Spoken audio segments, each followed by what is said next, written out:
We must constantly look at things in a different way.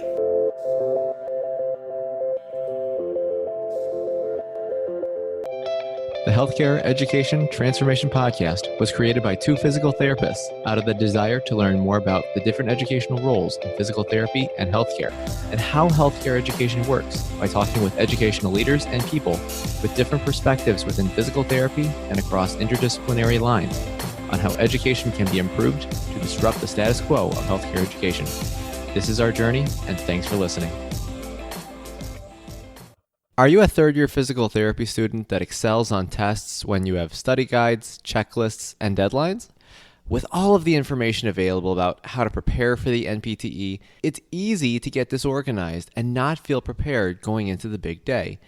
NPTE Prep Success is an online course that provides PT students easy-to-use study guides and step-by-step guidance through the NPTE preparation. To learn more, visit kylericeprep.com. Thank you again all for your continued support. And now for the show. Hello, everybody, and welcome to another episode of the Healthcare Education Transformation Podcast. I'm one of your hosts, Dr. F. Scott Fiel, and I'm joined today by Dr. Shawn Clavell, and we have an interesting pathway to discuss. It's one that I've kind of been beating the drum on for the last couple of years. It's one that I hope my children will take my advice and follow. It's not looking good so far. They've all got big dreams and ideas of what they want to do, but I'm just going to be there to support them and hopefully give the advice that I should have taken back in the day. For those of you who know me, you know, my path to becoming a physical therapist and eventually a professor was definitely a convoluted one. It was not the normal straight and narrow.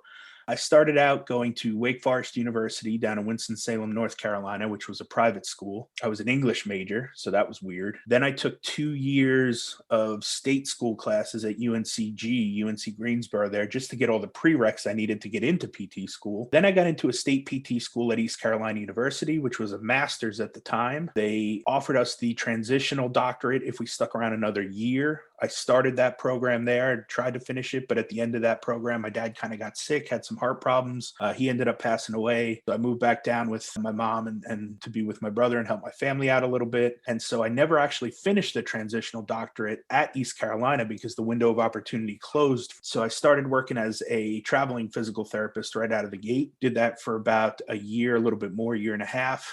While I was doing that, I enrolled at University of St. Augustine's transitional doctorate of PT program, and they actually took a couple of my classes from the ECU program, so that was kind of nice. It kind of knocked it down a little bit from I think about a 3-year to a 2-year program. And then after I finished my transitional doctorate of physical therapy, I ended up continuing on and going through St. Augustine's educational doctorate program. And, you know, at the time, I had no desire to teach. It wasn't even on my radar. But after talking to the head of the EDD program, who eventually became a mentor of mine, you know, he kind of showed me that if my back gave out or my hands gave out or my knees gave out or whatever, and I couldn't perform manual therapy anymore, I just couldn't do physical therapy, I could eventually then turn to teaching. And so that's why I kind of pursued the EDD. It's all kind of worked out and come full circle, as now I'm teaching full time and only working a little bit clinically these days. Because of all this, I now have $140,000 worth of student loan debt and 2 doctoral degrees that I wasn't really even sure that I wanted to use. So there was a little bit of time and nervousness and worrisome hours here and there, but really what it comes down to is just being able to leverage those degrees and utilize them to do whatever it is your passion is and really dive deeper into that. And because of that, I've been able to start some side gigs and some side hustles that have allowed me to kind of help start paying down my student loans. Shawn and I had kind of talked a little bit on social media about the pathway that I wish I had done, which was 2 years of community college, followed by 2 years of a state school, followed by probably a PT program that was also a state school, or whatever the most affordable program was, had I to do it all over again. Because at the end of the day, I've been practicing for about 15 years now, and I can't say I've had one employer ask me where I went to PT school. They just don't care. They just want to know, are you licensed? Do you have that piece of paper? All right, let's get to work, you know? So enough about my story. Shawn, let's hear about your journey, man. I want to hear about your path to becoming a doctor of physical therapy. So I grew up in Chandler, Arizona, a suburb of Phoenix, and spent most of my life in the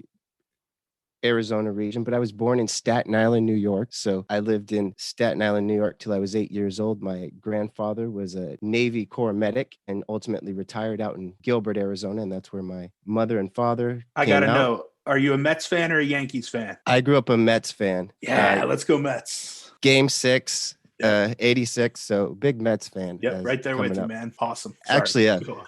became a Diamondbacks fan, a Yeah, lifelong Diamondbacks fan after they beat the Yankees in I 2001. can see that. I'm okay with that. Anybody but the Yankees. Sorry, go on. Continue. But grew up in Chandler, Arizona, where I went to high school and pursued baseball. I was interested in baseball at the time and played a year before I was in an accident, which broke my arms, and had a significant recovery from there. It took about a year to recover from the injuries. And from there, I went into the workforce, actually. So I worked a middle management job for a year or two at a company that made citrus-based cleaners, orange-based cleaners. And so they packed them in boxes. I was a shipping manager for a couple of years there and really just got my life back in terms of recovering from a major car accident and injury, and had a passion for rehabilitation. That's where I really found my passion for rehabilitation. And in doing so, understood that further education was going to be necessary. So, being in my early to mid 20s, I started back into school, and I started at a community college in the Maricopa district and pursued my associates there. So it took me 2.5 years to get my associates, $38 a credit, where I paid cash. And that's where I moved in to Arizona State University, a big, large state university that was the program which really filtered into the most of the physical therapy programs there.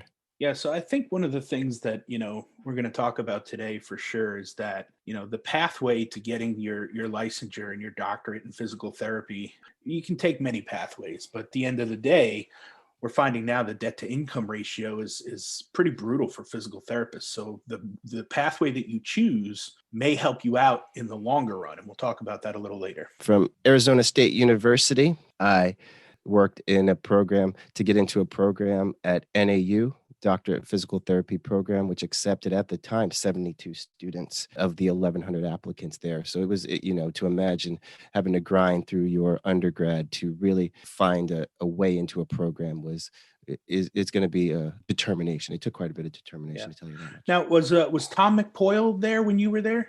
That was just the year before McPoyle left. So Okay. we had Dr. Cornwall there and Todd McPoyle, but he went over to Regis University at the time. Gotcha. Yeah, he gave the kind of like a graduation dinner speech at our university at East Carolina when we graduated. Really great guy. We loved hearing from him. So good program out there at NAU.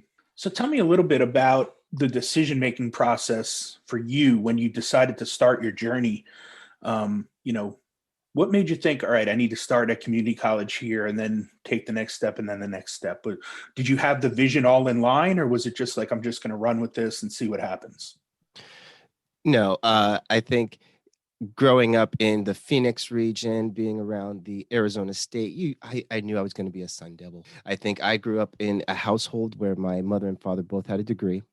So I knew that ultimately there was going to be a time when I was going to have to at least get an associate's or a bachelor's level degree where I could get a job and settle and have a family there. So that seemed like that was going to be a plan. And as you move on into your educational career, you'll see pathways that become enlightening and pathways that really impassion you, and rehabilitation became one of those. And so not only just the sport and exercise, but rehabilitation was really something that impassioned me through my experiences, but through experiences of others. And so I volunteered at a hospital, I volunteered in a rehab center, and you see these small gains and these big gains in patients. And that was really the part that inspired me to continue into the doctorate of physical therapy program, into rehabilitation in itself. Yeah, I love that. So let's take it back to the beginning then. What you got your associates at the community college level, right? What was that? What did that entail? What did you end up with an associate's in? How did that work when you first started? So I got an associate's in science. I went to a number of different campuses. So the community college system out in Phoenix, Arizona is joined in a way that I could go to one of 3 different campuses on site, whether it was 15 minutes away or just a half-hour bus ride away. And they all allowed me to go to the different times and convenience to go to those schools. And then again, the affordability allowed me to just pay cash as I was going. And so that was really the ability that I had. I got it in science. I took a lot of different courses from kinesiology to exercise science. Yeah, that's awesome. I took 2 summers worth of courses at Suffolk County Community College out there on Long Island because I, again, was an English major and transitioning over to a physical therapy program. I didn't have a lot of the prerequisites. So took a lot of math in the summers at Suffolk County Community College, and I loved it. I mean, I had a great experience. I whizzed through the classes, no problem. Like got all the basic learning in that I needed, got the, courses done with great grades, and was able to put those toward my master's program at the time that I was applying for. Do you feel like, obviously there's a bunch of different associate's degrees you can get. And one of them, obviously, that would be helpful possibly is a 2-year associate's as a physical therapy assistant. That is an option. That is a pathway that's out there. But do you feel like you lost anything or that you missed out on anything from an educational perspective by attending a community college first? Absolutely not. I argue that I gained quite a bit in the sense that I took 1 and 200 level classes at the university that I ended up having to take to fulfill my undergraduate degree, but they were in stadium seating. So imagine I'm sitting in a 200 person stadium seat where I'm getting lectured as opposed to the same class that I'd take where I'd have 30 of my colleagues there and a professor. So the communal aspect of it, the smaller, more concentrated professor to student ratio is better in a community college, I'd say, considering, I'm sitting in a stadium with hundreds of students around me. And again, these are your competitors at the time now where you're Right. trying to get into a program. Yeah, no, for sure. I would agree with that. My summer courses at the community college were definitely small. I think the largest one I had was about 20 students, something like that. Now, I experienced that again a lot at Wake Forest because it was a very small private school. I mean, there was 4,000 students total. So, I mean, it was still a pretty small school. But I would imagine a lot of the state schools do have those bigger stadium type seating courses where it's like, you're just a number.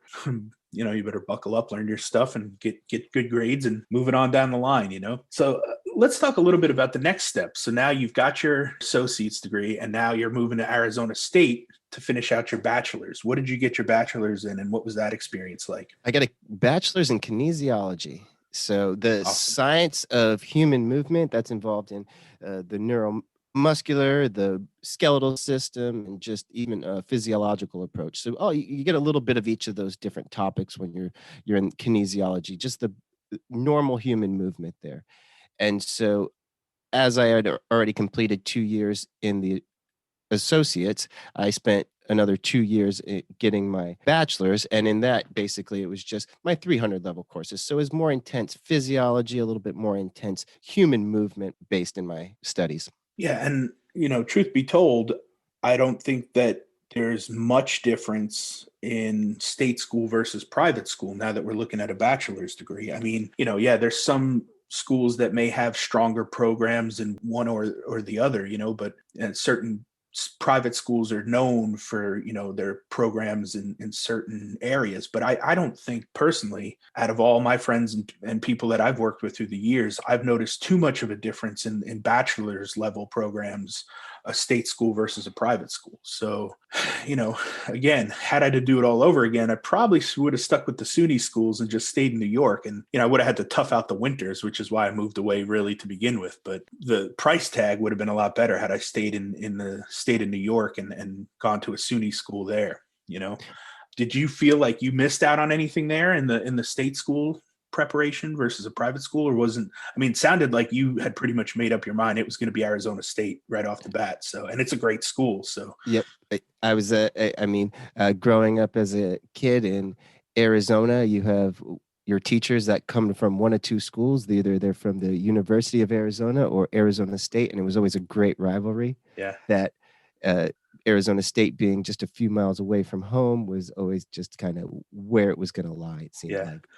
Wildcats versus Sun Devils. I know that's a pretty good rivalry out there, but for sure, both really great state schools. So were there any private schools in the area, near you that maybe piqued your interest or that you had heard of before? In terms of playing some baseball, there was a Pepperdine. There's a school in Oh, yeah. California where I had a little showcase there, and Mhm. so we had some fun relations there. But other than that, it was really a Sun Devil all the way. Yeah. I'll also mention one thing you talked about is associates in PTA, and it's a really good goal in terms of like having something that you can use immediately after getting a degree. So again, if you're looking at a degree in an associate's, even like a athletic training degree, which is associates moving towards a master's, but as soon as you have a degree like that, you can get to work, you can be on there and working in a field like that.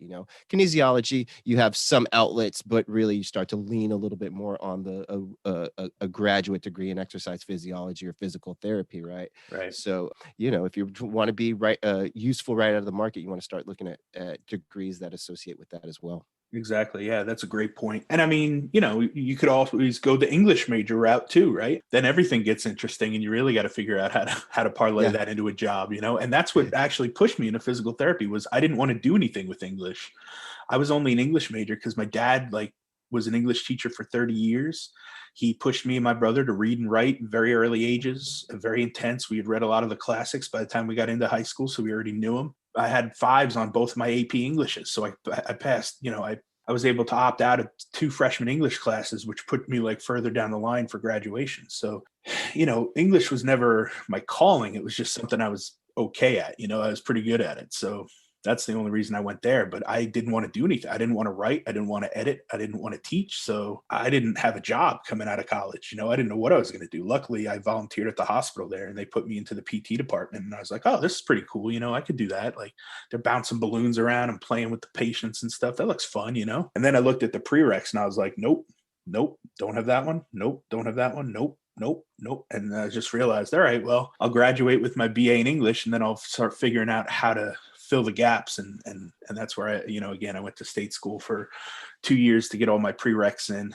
And then, it worked out in the end. So I can't really complain. So let's talk about now you graduate, you've got your BA in kinesiology, and now you're off to PT school. What does that look like? Where did that culminate and what did that program look like to you? What was that layout like? So getting in's intense, right? Mm-hmm. You're in an application pool of anywhere from 1,100, probably 800 qualified applicants. And so you want to do the best that you can in your studies. You want to make sure that you dot your I's, cross your T's, you make sure everything's in on time. And, it's the beginning of your essence into the bureaucratic system, right? Making sure you get everything in on time, making sure you maintain a good licensure. It's all involved in this from the beginning. And so from there, you're trained to be a physical therapist. The NAU program in physical therapy was particularly the Flagstaff Mountain campus is a group all its own, a cohort about 48 of us that sat through a 33-month program at the time. I think they've shortened it since then. And you learn everything you can about physical therapy. And it's really just a great time, almost like space camp for the human body. Yeah, I look back to my days and I just I'm still friends with a lot of the students that went through the master's program with me at ECU. And then I think we were a class of about, I don't know, maybe 30 or so, 35 maybe. And by the time we graduated with our masters and we're all licensed and then offered the transitional doctorate, only about 10 or so stayed on for that transitional doctorate program. So we were right when it was starting to come out. Like you said, it's an intense bunch of months that you're all together and you're getting to know each other well, and you're getting all up in people's personal spaces and palpating and getting to know your partners and stuff. And it is a pretty good time. It's tough, it's difficult, Sure it's is. stressful. But at the same time, like I said, I still have a lot of relationships with some of the people I went through with. So I cherish those times and look back and thankfully never have to do them again, Yep. So tell me a little bit about this then. So you graduate, you've got your doctorate in physical therapy now from NAU. You're getting ready to hit the job market. Did you graduate with any student loan debt? Did you have to take any student loans out through those times? I did. So I turned out with about an even 120,000, six figures. Yeah. 120 student loan. So that's altogether between the state university and the DPT program. Yeah. And that's honestly not too bad nowadays. That's actually on the lower end. From a lot of the people I'm working with now through my mastermind program and masterclass, and a lot of the people that I've been talking to, I've heard horror stories of 200, 250,000, even 300,000 in student loans. And again, as a physical therapist, if you're going to come out as a new grad making somewhere in the $65,000 to $85,000 range, I don't see how that $300,000 in student loan debt makes sense. That debt to income ratio is brutal. So I think we have to make people aware of the different pathways to get there, and different options that are out there, and the fact that you were able to just pay cash for credits at the community college level, to me, is a great start. And for me, the classes I took, like I said, I was able to really excel in them, and get good grades. So that helped toward getting into a master's program or now a doctoral program. I think that's a great stepping stone. I think it's a great first step. So tell me a little bit now. You graduate, you've got your doctorate, you've got your license to practice. Your first couple job interviews and stuff like that. Did anybody ask where you went to school or, where you got your degrees from? Yes and no. The first thing they ask is, are you licensed and Yeah. are you ready to practice? Where I live, and I'm sure throughout the country, there's a huge demand right now for physical therapists in the rehab community. So they're really looking for physical therapists that are licensed. So, that means like I said, you've crossed your I's, you've dotted your T's, you've shown that you can practice in the state that you've been licensed in. And so, that's the first demonstrated skill, right?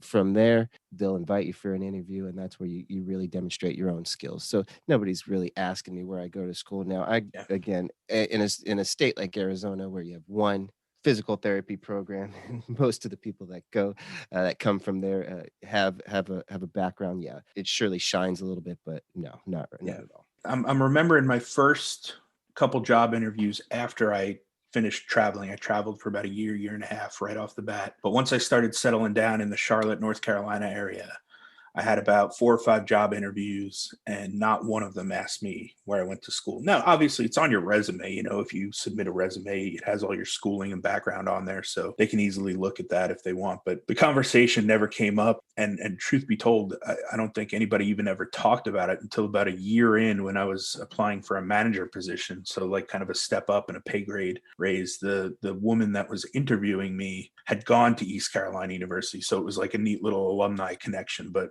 other than that, and I did get the job, but I don't think it was because I went to East Carolina. I think it was just a neat little commonality that we had. And we just kind of, talked about the program a little and then moved on. But other than that, in the other 5 interviews, I can't think of once that came up, where I went to school. It was just like, all right, great. You're licensed. Okay, great. Let's talk about, what we're looking for. And, that was pretty much it. Overall, if you had it to do over again, would you have done it any differently? Is there anything you would have changed?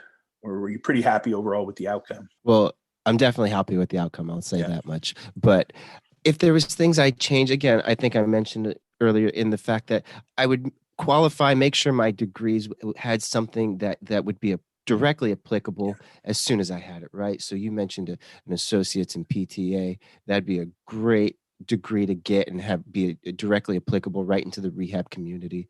If you wanted to move on to a degree in athletic training or even something of that, like where you can then go right onto the field and utilize that, and then just have directly utilize your degree. Yeah, I think that's a great point. And again, some people stop at the associate's degree and just work as physical therapy assistants for the rest of their life. And that's totally fine. Like I've had PTAs that were great and they love their job, But if you want to parlay it into a DPT, that is one path I think that you could take, is to start out as an associate's with a physical therapy assistant degree, or like you said, an athletic trainer, something that's related. I definitely wouldn't recommend going the English major route unless you also took some courses in science and math that supplemented it, that, were the prerequisites that the schools you're going to apply for are looking for.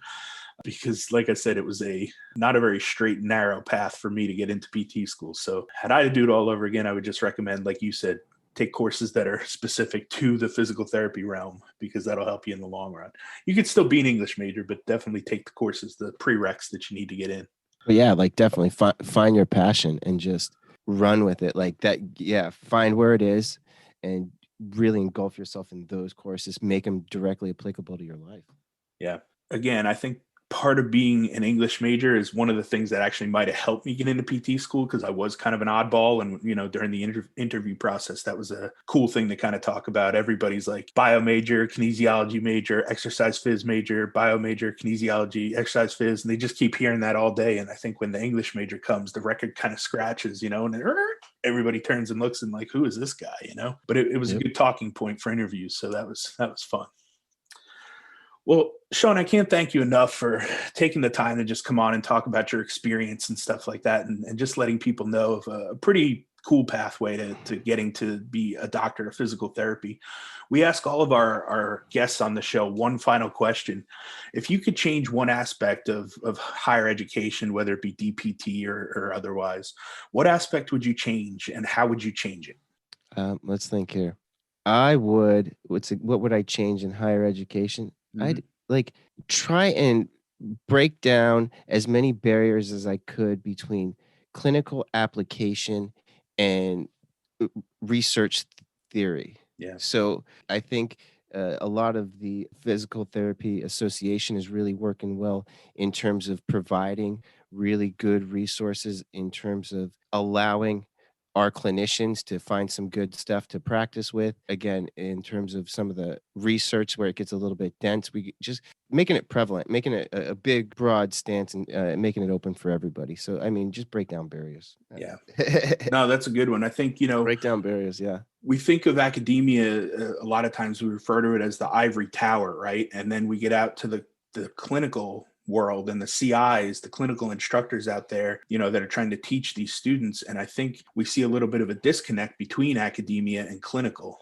And, like you said, if we could just break down a couple of those barriers, there'd be a smoother connection, I think, and a smoother transition from school world to clinical world, and then eventually into real life. Yeah. I think that's where we need to keep the flow going, so to speak, the flow state. So no, I love it. It's a great one.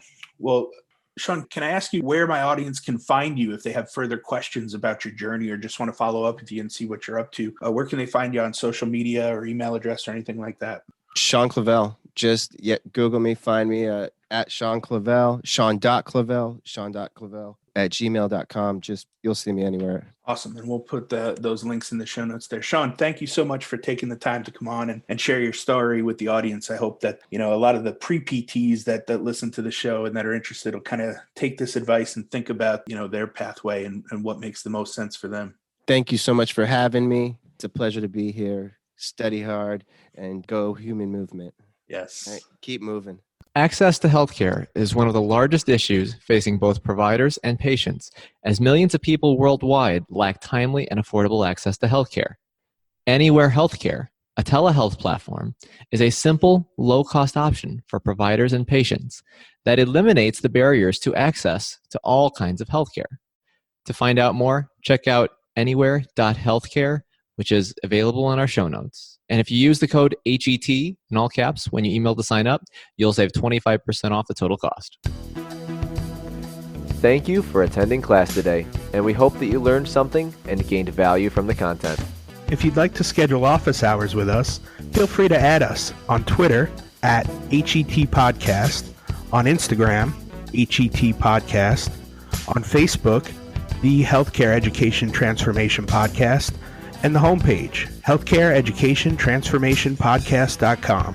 And for those of you following along in the syllabus, extra credit can be obtained by liking us, sharing us, and leaving a review. Let's continue our journey up Mount Educational Success as lifelong learners.